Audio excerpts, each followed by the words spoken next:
My husband's father, in 1926, with a group of friends, decided they needed to have a country club in Darlington. So all of this land was farmland where they raised cows at the dairies.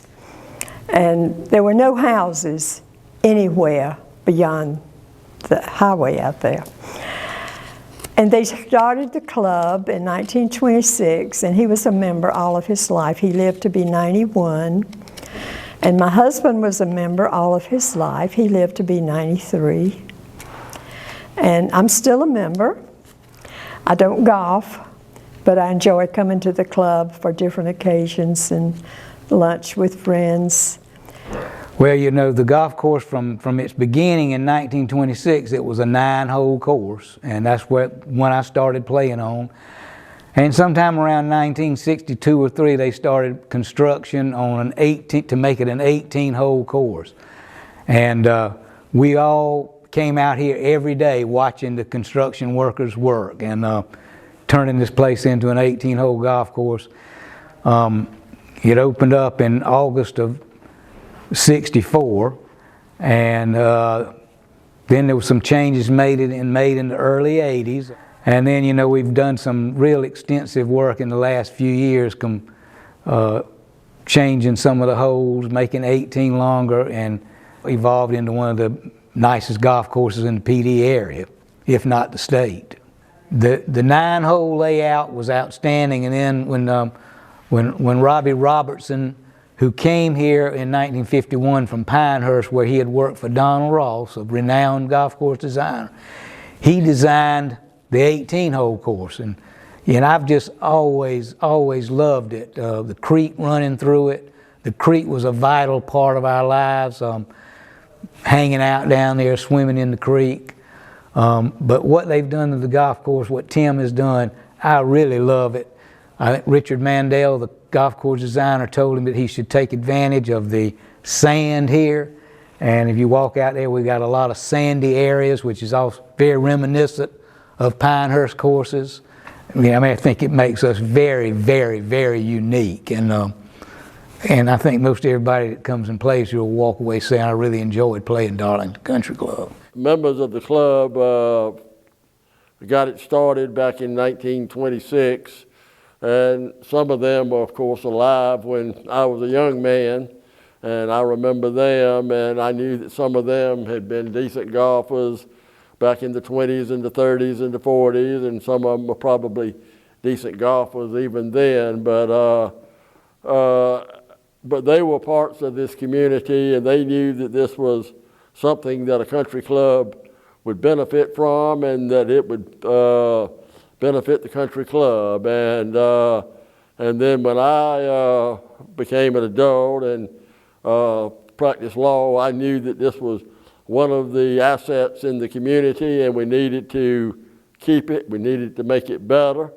And it's been through good times, better times, and times not as good. But it's I'm so proud of the way it's going right now, with the way it's being managed, and the facility is just the best it's been in my 50-plus years of playing golf out here. I was not associated with golf out here until I married Wiley. But when I married Wiley, I married golf and then Wiley. I knew when I married him, golf came first. I don't care what my plans were, golf came first, so I did learn to love it because of him. I've enjoyed being a member of the country club forever and ever and ever. We played the dues at the country club before we played our church dues. So that's what it took in my life. I've enjoyed it immensely, and I think it's been well run. They've had great pros, great managers, and I was glad to be a part of it. As a teenager, I remember dances out here, parties. In the 60s, when the twist came out, that was the big thing where I could see us right now, and they're doing the twist and shout and the peppermint twist, all kinds of crazy stuff. The pool had to have been built between 1956 in 1958. I'm not sure, but I know that by the time I was 8 or 9 years old, I was taking swimming lessons here at this club. But like I said, I've loved swimming my whole life, and my husband got me started with teaching. He was my senior life-saving instructor. And we started dating that summer, and then we got married 2.5 years later. And when he was here teaching, the year that I turned 25, he was like, we need to get you certified to teach. So I started teaching. First year I had 2 classes.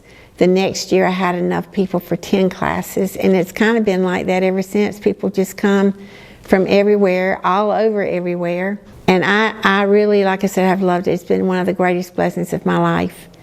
I remember in my youth, we would dive for golf balls in Black Creek in front of what was in the second and third holes, because that was fun, was finding the golf balls down there in the stream. There were some really, really good memories of the time at Black Creek and, you know, the family events that we had there. Of course, then we went to a swimming pool. And of course, in those days, there weren't swimming pools. The swimming pool was a new thing, a new event, a chance to swim. But by that time, I was probably an early teenager and a chance to learn how to talk to girls and all. I remember in my youth, there were the older men who played golf. And I caddied in those days for those older men. And I remember them sitting out there under the walnut tree. And this is a place where people interact, and where, as a young man, I had the chance to learn from the men who were out here ahead of me and older than me, and of course most of whom have died.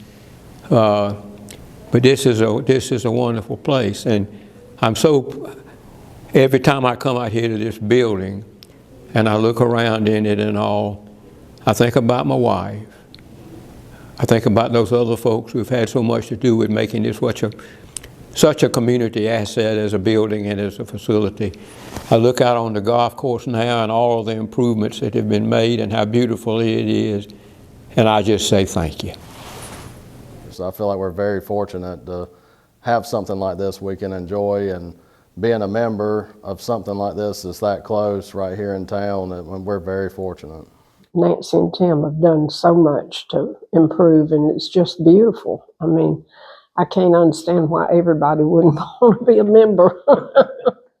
This place, outside of the faith-based places in town, is probably the most important place in this community, this entity, this building, for lots of reasons. And people say, well, what's your favorite memory of the country club? I mean, how in the world? I mean, my children, when they got married, their receptions were here. All of their engagement parties were here. We've had memorial services for people we love in the room on the other side. We've had birthday parties at the pool. We've had golf tournaments that our family did for different reasons. So to say there's been one thing that sticks out, probably couldn't come up with it, but it's been a lifetime of things, Carrie, that hang with you. So for 100 years, the community has stepped up and helped this place remain here. 100 years, not 2 years, not 20, 100, and that's a long time. That's a long time to be here. So I don't know if that don't tell you that Darlington loves it, nothing will. You know. Nancy and I would have never done what we have done, you know, without the importance of this club being here. It wasn't something that we did for an investment for us. It's not that. We didn't do that. I hope we come out on it all right. I mean, I hope we do, but I don't care about that part of it. Darlington will never get to where it needs to go without this place. And now I know a lot of people sit there and say, no, you're wrong and all this kind of, and I'm possibly wrong. But